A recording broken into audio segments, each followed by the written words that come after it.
Muy buenas noches. Hemos estado debatiendo en días recientes si existe cancha pareja o si está inclinada esa cancha a favor de la candidata del oficialismo de Claudia Sheinbaum en las campañas presidenciales. Ha habido muy buenos argumentos, ha habido posiciones diferentes y bueno, vamos a traer esta discusión ahora a la mesa de los jueves.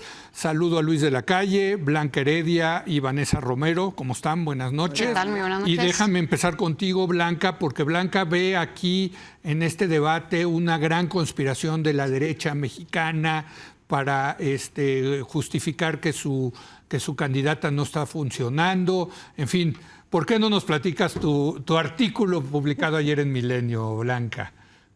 Efectivamente, creo que la oposición Sí. ha estado cantando insistentemente la idea de cancha dispareja. No sería el primer equipo, digamos, que va perdiendo, que canta cancha dispareja. En ese sentido, sí me parece que hay una parte en que están tratando de culpar a la cancha de problemas que tienen en su propia casa.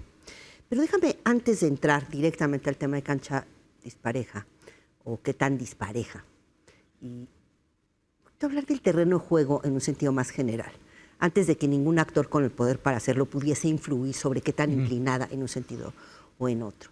Y les quisiera proponer una interpretación que nos permitiría entender también algunas de las particularidades de la cancha mexicana de juego en el tema electoral, con dos rasgos particulares. Uno, un abigarramiento normativo, un barroquismo extremo incluso para México, digamos, ¿no?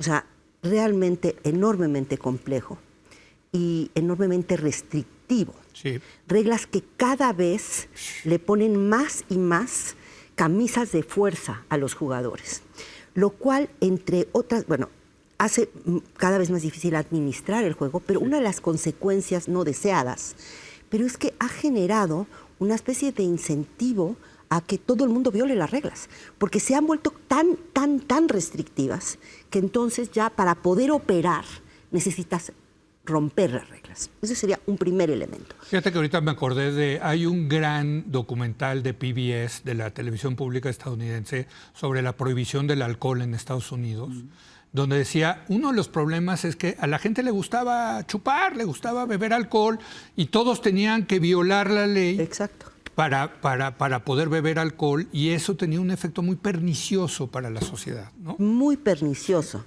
muy pernicioso. Porque todos violan la ley, ¿no? Para poder operar. Efectivamente, eso ocurre en el contexto mexicano, que eso de por sí pues ya es una tradición histórica, pero en el caso electoral es especialmente notorio, y sí quiero ponerlo sobre la mesa hablando de la cancha, ¿sí? Incluso, insisto, antes de que pensemos si pareja o dispareja.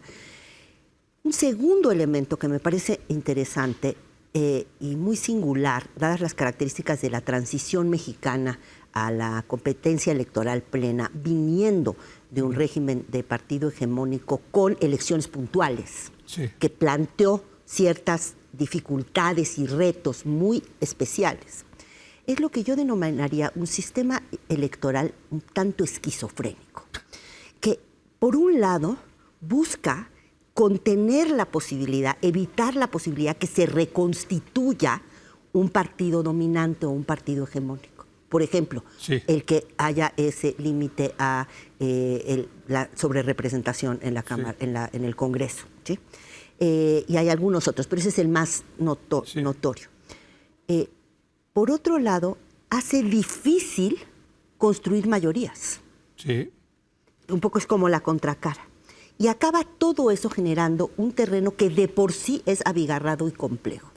Y eso le da, digamos, no es que le dé necesariamente ventaja a un otro jugador, le daría, diría yo, en términos generales, ventaja al jugador que más puede o mejor puede lidiar con ese tipo de complejidades.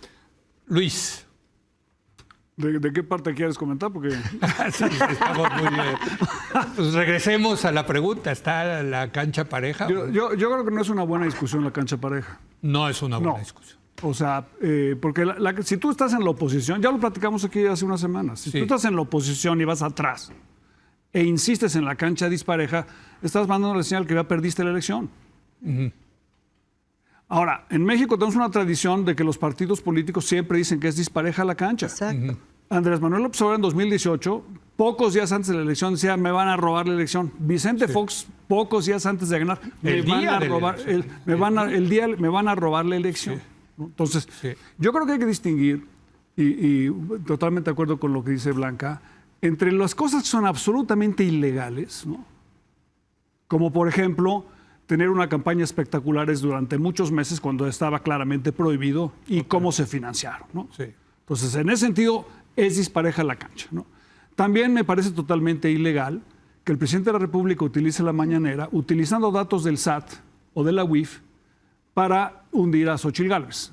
Y vaya que le pegó. Eso me parece una cosa inaceptable, ilegal y que sí te da una cancha dispareja. Entonces sí hay cancha dispareja. Bueno, pero es en esa parte ilegal.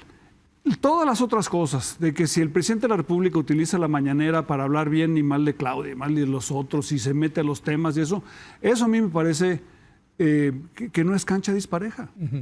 Los programas sociales. Los programas sociales, lo que es disparejo, los programas sociales sería una cosa ilegal, digamos, es condicionar el voto al otorgamiento de un plan, o sea, que fueras tú, oye, dame tu credencial del INE, y si no votas por esto te voy a quitar el programa social. Eso, obviamente, es totalmente ilegal, ¿no? Si eso se hace, bueno, es totalmente ilegal. Sí, sí. Pero hablar sobre los programas sociales, eso es normal en una democracia, ¿no? Y tú puedes tener gente que dice, oye, yo estoy a favor y en contra de los programas sociales y que se discuta, ¿no? Ahora, el problema de seguir diciendo el perdedor que hubo cancha dispareja es que eso te lleva a una nueva capa de legislación, ¿no? De reglas. De reglas. Que dices, hijo, encima, y ahora le van a meter todavía más. Y bueno, y que se van a violar. Y la otra cosa, cuando haces esos argumentos, parece que lo que estás haciendo, y a lo mejor es lo que hacen, es preparando la impugnación. Sí, sí, claro. En lugar de trabajar en la campaña. Ahora, yo creo, por ejemplo, que las mañaneras y los temas que toca el presidente de la República en la mañanera no tienen un claro impacto a favor de una u otra candidata, ¿no? Porque uno podría pensar, oye, que se suspendan las mañaneras porque son favorables a Claudia Sheinbaum. A mí no me queda claro que las mañaneras sean favorables a Claudia Sheinbaum. O sea, porque el voto duro de Morena, ese ya está convencido.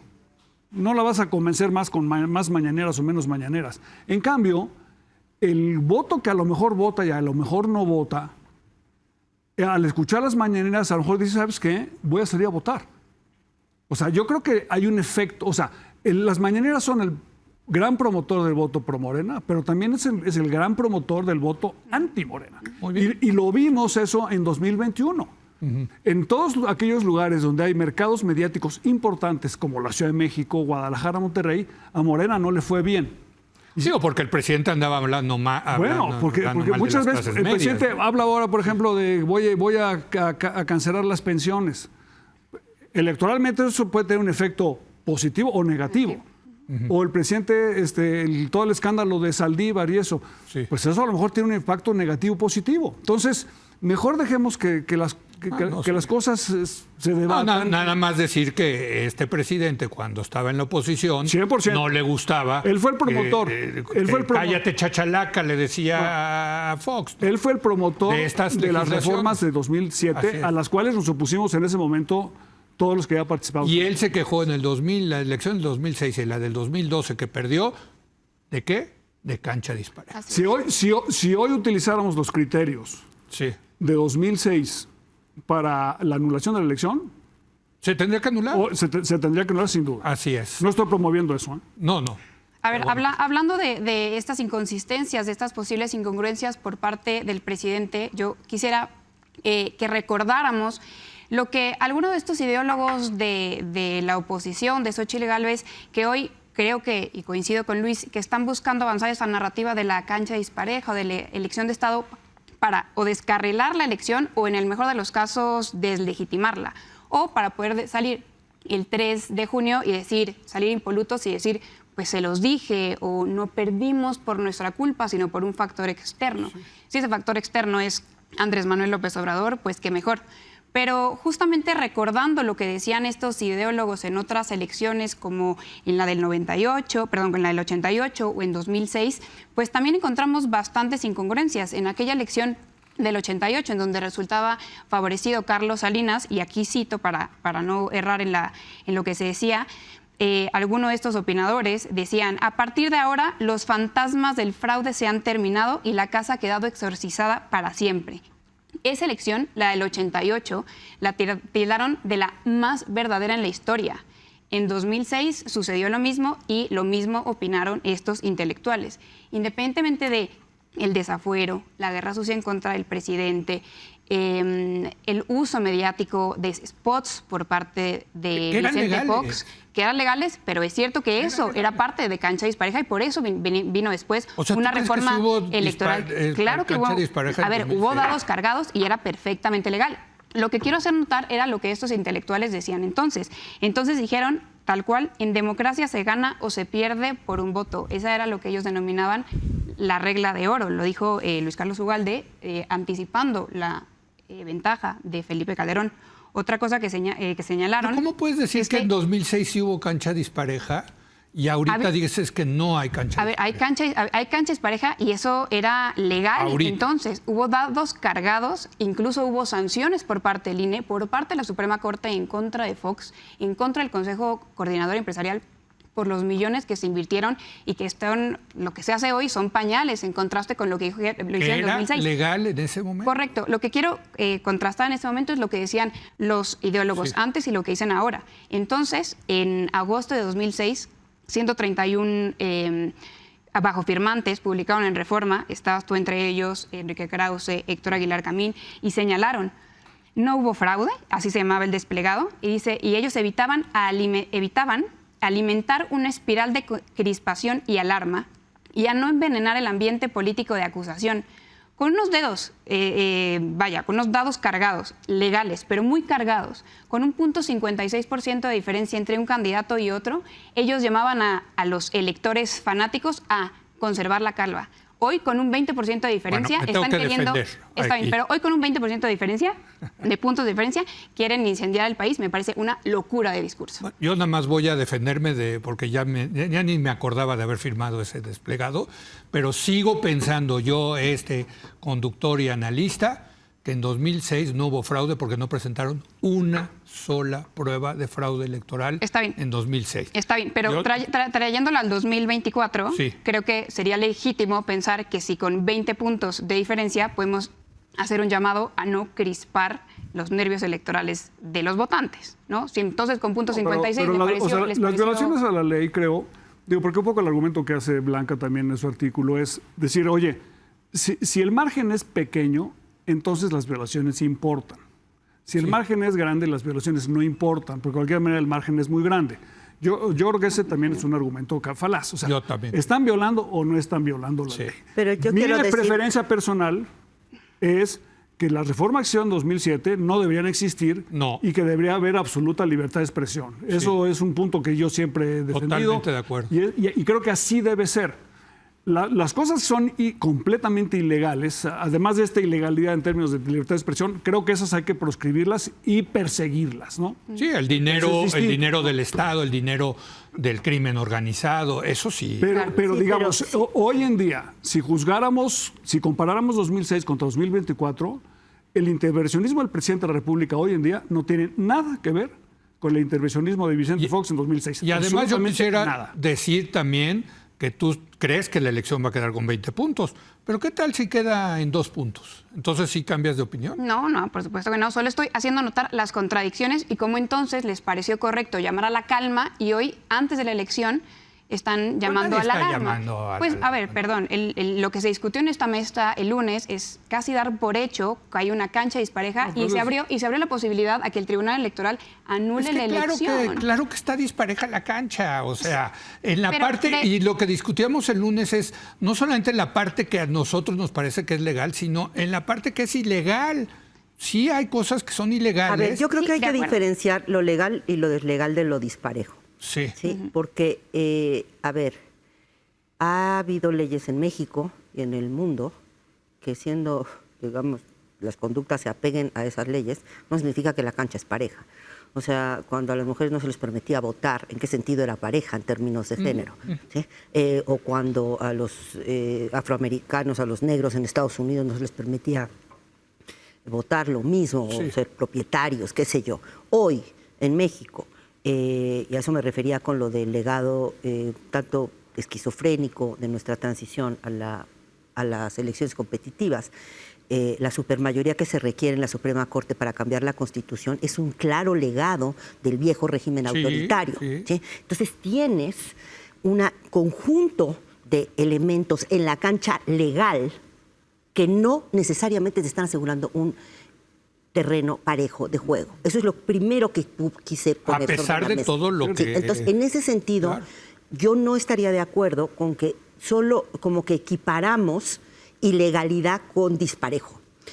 Puede ser legal y disparejo, o, digamos, ser ilegal y parejo. Por ejemplo, los dos grandes grupos que están contendiendo para la elección de este año, pues los dos violaron todos los calendarios legales de campaña. ¿Sí? Sí. Empezó uno, pero el otro le siguió inmediatamente. Bueno, sí, pero empezó el presidente de la República. Okay, o sea, es que es un poquito no lo quiero justificar. No lo quiero justificar. Los ciudadanos todos estamos sujetos a la ley. No lo quiero justificar. Mi punto es simplemente, no es lo mismo ilegalidad que la cancha sea injusta. Mi argumento escrito, y que aquí lo repito, desde mi punto de vista, los elementos que a mí me permiten suponer que lo que sea de disparejo de la cancha, producto de legado histórico y producto de las acciones del gobierno y del presidente, ¿sí?, no amenazan las cosas fundamentales.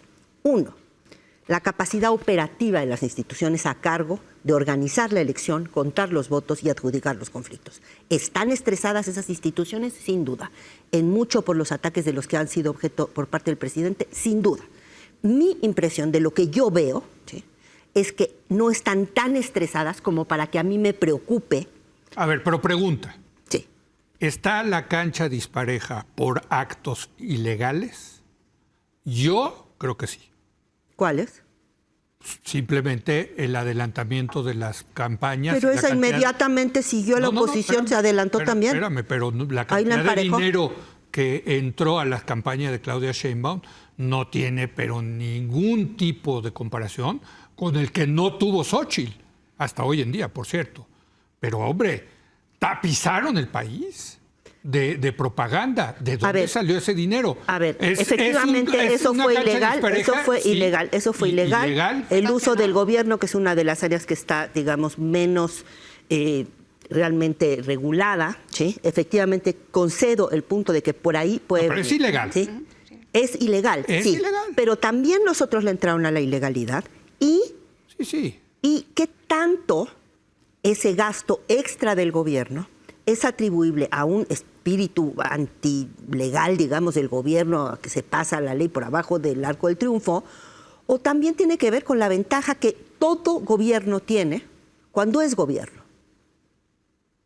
Pues eso está así sujeto a debate. Pues pero entonces nada más no, si como una verdad absoluta. Esta cancha está dispareja y es producto de las ilegalidades del gobierno. Perdóname, vamos desmenuzando. Sí, yo desmenuzo y ya te di un ejemplo. Y creo que la pregunta correcta es si la disparidad de la cancha es determinante para el resultado de la elección. Bueno, es que ese es otro. Ese es otro tema, y por cierto, desde 2006 era el gran tema en el tribunal de qué tan determinante fueron el par de declaraciones que hizo Vicente Fox en aquel entonces. Hoy en día, bueno, ya no te quiero decir, lo que hizo Fox no es fresa, es nada comparado a lo que hace cotidianamente el presidente López Obrador. Los millones de spots sancionados, no, es que... A ver, yo lo que diría, y lo dije la vez pasada, nada más termino. Para mí, la prueba de fuego de si una cancha es competitiva, porque esto además no es aquí o en cualquier lado, es muy difícil determinar exactamente qué es una cancha pareja, ¿sí? La prueba de fuego es si en el ámbito electoral tú tienes un conjunto de reglas, de instituciones, etcétera, que le permiten, o sea, no le impiden absolutamente a la minoría actual volverse mayoría. Yo creo que hoy por hoy, cómo están las cosas, una minoría podría convertirse en mayoría. Para mí, esa es la prueba límite. Esa es la prueba límite. Sí, o sea, obviamente, a mí lo que no me gusta es este argumento de que si el margen es muy amplio, entonces no importan las violaciones. Sí. Yo creo que las violaciones son violaciones. punto. Y si es 1%, también, y si es 20%, también. Ahora, ya hemos discutido mucho aquí de si se va a cerrar el margen que traen ahora las encuestas. ¿Tú crees que una minoría se puede convertir en mayoría en México cuando el presidente sale, la candidata de oposición utiliza al SAT y a la UIF para filtrar información falsa de la que va a ser candidata y ponerle atributos negativos? Sobre eso ya comenté, León. Me parece que es ilegal y es disparejo y es injusto y es todo lo que ¿Cómo quieras. una minoría puede convertirse en mayoría así? Sí, Luis? pero si el argumento que usas tú es la elección ya se terminó, yo no estoy a favor de ese argumento, porque eso implica un tremendo menosprecio al ciudadano. Ayer jugó el Real Madrid con el City, ¿no? ¿Cómo le dicen a los del City? Los ciudadanos. Sí. O sea, ¿quién le podría haber ganado al Real Madrid? Los ciudadanos. ¿Quiénes pueden decidir una elección distinta? Pero ganó el Real Madrid, mi querido. Bueno, no es un buen ejemplo porque ganó, acabó ganando el glorioso. De acuerdo. Pero si los ciudadanos mexicanos jugaran como los del City ayer, tendríamos una elección súper pareja, ¿eh? Sí, o sea, eso sí. yo creo que estamos menospreciando a los ciudadanos que no pueden entender lo que dicen las mañaneras y no pueden entender Y por los eso no te debates. gusta entonces la discusión de la Por eso cancha creo que es dispareja. una discusión inapropiada como si yo no estoy en las campañas políticas, ¿no? Como estrategia de campaña. Sí. O sea, porque si tú empiezas a decir, oye, es que el pasto estaba muy alto y el árbitro no sé qué, Estás reconociendo tu derrota. El partido. Exacto. Espérame. Oye, ¿por qué no invitas a los ciudadanos a que ellos decidan la elección? Entonces equivoca háblales- Xóchitl al ir al INE a pedir... si yo estuviera en una campaña y a lo mejor los abogados dicen, oye, hay que ir al INE, pues ve tú. Sí, pero Porque no... yo me voy a ir a Veracruz a echarme un rollo en el estadio para hablar con la gente. Sí, sí. Entonces, Y porque- convendría mucho que se preparara antes de ir al estadio, ¿no? Bueno, Bueno, eso ya rudeza esa es innecesaria. una opinión, O sea, eso digamos, no importa en este contexto, ¿no? Yo creo que así debes hacer las elecciones, porque si lo que insistes es, oye, con estas reglas no se puede ganar, bueno, eso ya lo vivimos 70 años en México. Es que Y hoy sí. día en México... Sí, es una cantaleta Hoy ya. en día en México, la mayoría de las elecciones que hemos tenido en los últimos 15 años han resultado en un cambio de partido. El problema de las reformas del 5 de febrero que propuso el presidente de la República es regresar a un régimen donde se vuelva muy difícil Que la minoría... que las minorías Efectivamente. hagan eso. Entonces, allí es donde tenemos que hacernos la pregunta. Sí. Oye, ¿estamos de acuerdo con las reformas que se proponen en materia del INE? Sí, Para sí, que sí. el INE regrese a la Secretaría de Gobernación en los hechos. ¿Estamos de acuerdo en que la Suprema Corte no funcione y que el ministro que se elige en el mes de noviembre resulte como lo que ya discutimos aquí, que no les gustó a nadie la selección de Batres, otro así, para que se pueda reformar la Constitución, reformando leyes federales? Eso es lo que queremos hacer. Y para luchar contra eso, lo que necesitas es una elección competida. Sí. Y, para eso Y hoy requieres tenemos que los las ciudadanos- condiciones para una elección competida. Efectivamente, si las reformas del 5 de febrero se hicieran ley, sería ya muy complicado decir que efectivamente una minoría Ahí se sí puede habría convertir. contradicciones. Pero es que eso es lo que debemos estar debatiendo. Pero es la prueba al límite, porque lo demás es todo opinable y resbaloso. A ver, Vanessa. A ver, yo creo que los ideólogos de la oposición son muy inteligentes. Afortunadamente no está Luis ahí. Pero previendo una derrota el 2 de junio... Yo tampoco. No, No, usted es imparcial, usted es un conductor Tengo mi imparcial. corazoncito, pero soy plural. No, está bien, está bien. A ver, creo que están preparando la narrativa para el 3 de junio, desechar a su candidata y ellos salir impolutos a decir, fue culpa de alguien más, la responsabilidad no fue nuestra. Y tengo dos ejemplos que al menos esta semana algunos ideólogos han intentado posicionar. El primero es el del voto masivo. Ayer salió en primera plana del Universal Xóchitl diciendo que si el 62% de la gente sale a votar, ellos ganan. ¿Quién sabe dónde saca ese número? Bueno, eso lo ha dicho. ¿Cierto? Parece... No, a ver, yo no dije 62, pero... o sea, parece que Pero sí. de mayor participación, mayor competencia. A mayor participación habrá mayor competencia. Sí. Esa evidencia sale del 2021 y solo aplica A la Ciudad de territorios México. mayormente opositores, no para el resto del país. Parece que si hay más participación electoral en el resto del país, le beneficia a Morena. Pero lo que quiero evidenciar es cómo se construye un discurso de liberación de responsabilidad a los idearios de la campaña de Xóchitl es, si no ganamos es porque ustedes, electores, no salieron a votar. Lo mismo sucede con el discurso de la cancha pareja o de la elección de Estado, es no pudimos ganar porque la elección era imposible de ganarla. Ahora, yo creo que... Pero a ver, Vanessa, perdón, regreso a 2006 y 2012. El entonces candidato López Obrador nunca aceptó que él perdió. Sí. Él dijo que le hicieron trampa. Es lo mismo, es no asumir la responsabilidad.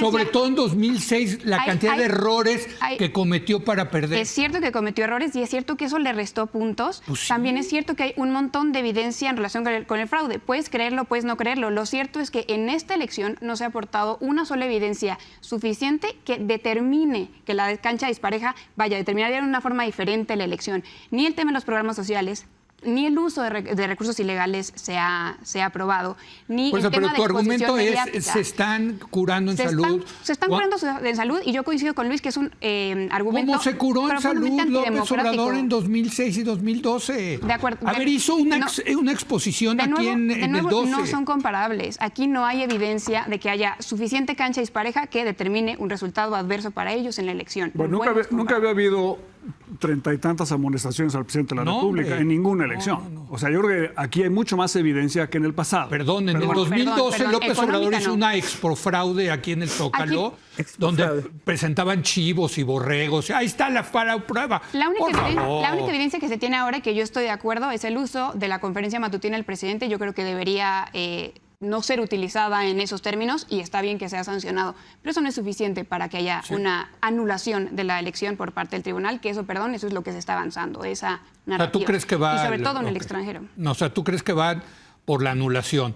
Muy difícilmente van a lograr la anulación porque no se ha anulado, salvo en Colima una ocasión. Sí, creo que pero ellos en lo personal así salvan también su propia imagen, porque y además también habla mucho ¿Cómo la de la salvó falta... López Obrador en 2006-2012? A ver, 2006 y 2024 de nuevo no considero que sean comparables. Pero, insisto, o sea, todos están salvando, los perdedores siempre tratan de salvar la cara.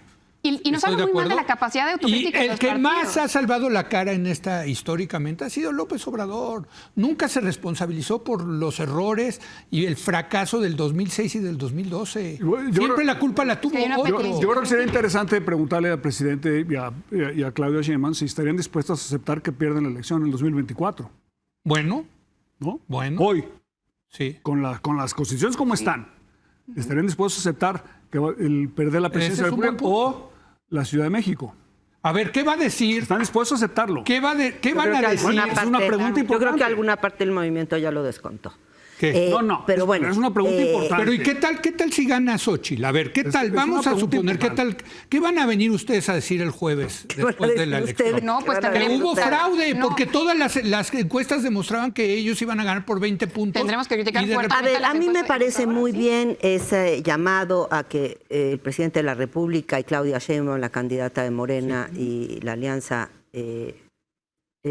pudieran pronunciarse en el sentido de la pregunta que hace Luis, aceptarían una derrota. Me parece muy bien, en un país democrático se vale, ¿no?, que un ciudadano le demande eso a autoridades y a las que quieran hacer, y a todos, sí, que todos ya salieran a decir si aceptan efectivamente, porque eso sería lo más justo, ya en plan de esto de la cancha pareja. A mí, sinceramente, lo que me molesta muchísimo de este argumento de la cancha dispareja es, por un lado, no puedo estar más de acuerdo con Luis, si te estoy entendiendo bien, en que primero es tonta estrategia por parte de la oposición, tonta, porque estás concediendo la derrota. ¿Sí?